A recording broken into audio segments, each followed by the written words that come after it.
ಲಚ್ಯಾಣದ ಸಂತ ಶ್ರೀ ಸಿದ್ಧಲಿಂಗ ಮಹಾರಾಜರು ನಿತ್ಯದಂತೆ ಸಾಯಂಕಾಲ ಮಠದ ಮಧ್ಯದ ಪತ್ರಿಗಿಡದ ಕಟ್ಟೆಯ ಮೇಲೆ ಕುಳಿತು ಭಕ್ತರೊಂದಿಗೆ ಸರಸ ಸಲ್ಲಾಪದಲ್ಲಿದ್ದರು. ನಡುನಡುವೆ ಅವರ ಮಾತುಗಳು ನಿಂತು ಮೌನಧ್ಯಾನ ಅವರನ್ನು ಆವರಿಸುತ್ತಿತ್ತು. ಸುತ್ತಲೂ ಭಕ್ತರು ಯಾತ್ರಿಕರು ಕೈಜೋಡಿಸಿ ಕುಳಿತಿದ್ದರು. ಒಮ್ಮೆಲೇ ಸಿದ್ಧಲಿಂಗರು, ಅಬ್ಬಬ್ಬಾ ಏನ ಜನ ನೆರೆದಾರಪೋ, ಮಠದ ತುಂಬಾ ಸಾಲಿ ಹುಡುಗ್ರು ಏನ ಚಂದ ಓಡ್ಯಾಡತಾರಪ, ಗುಡಿ ಕಟ್ಟಾರ, ಕಳಸ ಏರಸ್ತಾರ, ಮಂಟಪ ಸಾಲೆ ಸಾಲು ಹೂಡ್ಯಾರ, ಹೊಳಿತನಕ ಜನಾನೇ ಜನ.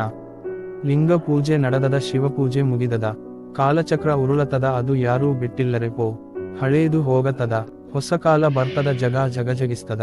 ಪೊಲೀಸ ನಾಡೋಳು ಹಿಂಡ ಹಿಂಡ ಬಾವನ್ನೋ ಪುಂಡರ ಹಿಡಿಯಾಕ ಹೋಗಿ ಸೊಂಟ ಮುರಸಿಕೊಂಡು ದೇಶ ಬಿಟ್ಟು ಓಡಿಹೋಗೋ ಕಾಲ ಬಂದೇ ಬರದರೆಪೋ, ಎಚ್ಚರ ಬಲು ಎಚ್ಚರ ಎಂದು ಕಾಲಜ್ಞಾನ ಸೂಚಿಸುತ್ತ ಜೈ ಗುರು ಸಂಗನಬಸವ ಎಂದು ದೀರ್ಘವಾದ ಉಸಿರು ಬಿಟ್ಟು ಮೌನವಾಗಿ ಎದ್ದು ಗುರುಮಠದ ನಿತ್ಯದ ಧ್ಯಾನಕ್ಕೆ ಹೊರಟರು.